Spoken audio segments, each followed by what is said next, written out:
व्यापम घोटाले को लेकर कांग्रेस ने शिवराज सिंह के साथ साथ पेट्रोलियम मंत्री धर्मेंद्र प्रधान का भी इस्तीफा मांगा है। कांग्रेस का आरोप है कि व्यापम का पैसा बीजेपी में हर स्तर के नेताओं तक पहुंचा है। हर स्तर के नेताओं तक पहुंचा है व्यापम का पैसा। अब धर्मेंद्र प्रधान के इस्तीफे की मांग की है कांग्रेस ने और साथ ही एक बार फिर से मध्य प्रदेश के मुख्यमंत्री का इस्तीफा मांग रही है कांग्रेस पार्टी। लेकिन बड़ा आरोप पेट्रोलियम मंत्री धर्मेंद्र प्रधान पर लगाया और कहा कि जो बड़े स्तर के नेता हैं, बड़े स्तर के नेताओं तक पहुंचा है व्यापम का पैसा।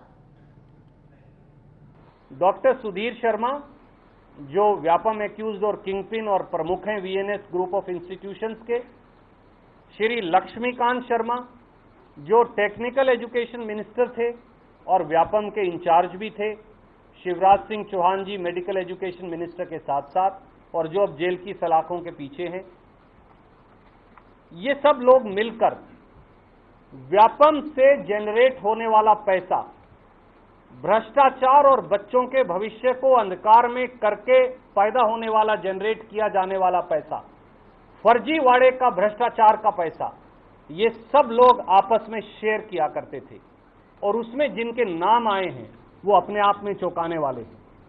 पहला नाम जो उसके अंदर है वो है भारत के कैबिनेट मंत्री श्री धर्मेंद्र प्रधान का, और मैं उनकी एंट्रीज आपको पढ़कर सुनाना चाहता हूं।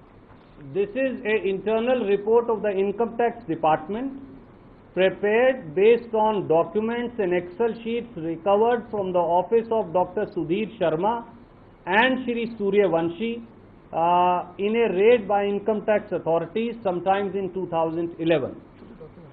And I'm showing you the document and I'm reading to you the document.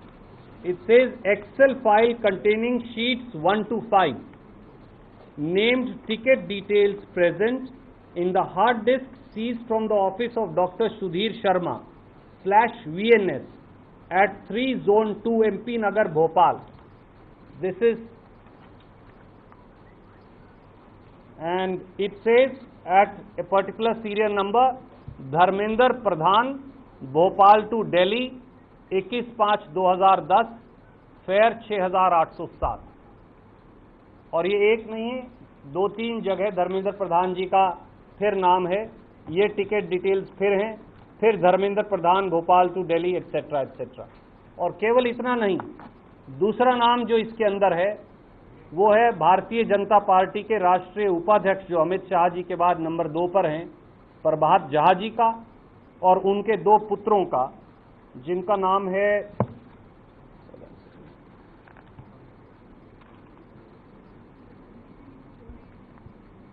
तुष्मुल Jha and आयतन झा, तुष्मुल झा एंड आयतन झा AYATAN। कई एंट्रीज हैं, एयर टिकट्स और दूसरी पैसे के लेन देन की एंट्री भी हैं इसके अंदर, और वो सारी ना पढ़कर मैं केवल उसका एक रेलेवेंट हिस्सा आपको पढ़कर बताना चाहूँगा। और तीसरा नाम इससे पहले कि मैं वो पढ़ूँ वो हैं सरसंघ चालक श्री सुरेश सोनी का RSS के, और चौथा नाम इसके अंदर है राज्यसभा के MP जो मध्य प्रदेश जो हैं बीजेपी के अनिल दवे का, भारतीय जनता पार्टी के कोषाध्यक्ष का और दूसरों लोगों का। स्टोरी बड़ी सिंपल है कि ये पैसा डॉक्टर सुधीर शर्मा और दूसरे लोगों के माध्यम से जाता था और ये सब लोग जो हैं आपस में अपने खर्चों के लिए, भिन्न भिन्न बातों के लिए ये पैसा आपस में शेयर किया जाता था। हमारी इन सारे तथ्यों, कागजातों और दस्तावेजों के आधार पर भारतीय राष्ट्रीय कांग्रेस की ओर से, जैसा माननीय जयराम रमेश जी ने कहा, हमारी मांग बड़ी सीधी है। इस पूरे व्यापम घोटाले में भारतीय जनता पार्टी का शीर्षतम नेतृत्व, राष्ट्रीय स्वयंसेवक संघ के लोग, भारतीय जनता पार्टी के सांसद, भारतीय जनता पार्टी के राष्ट्रीय पदाधिकारी और अब एक केंद्रीय मंत्री का नाम भी आया है, ये सब संलिप्त हैं।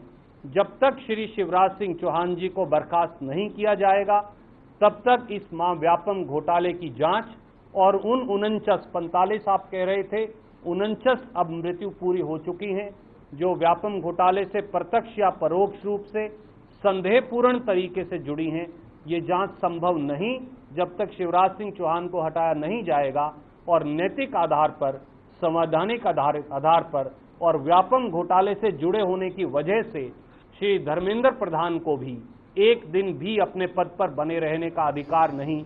फौरन प्रधानमंत्री जी को उनका इस्तीफा लेना चाहिए।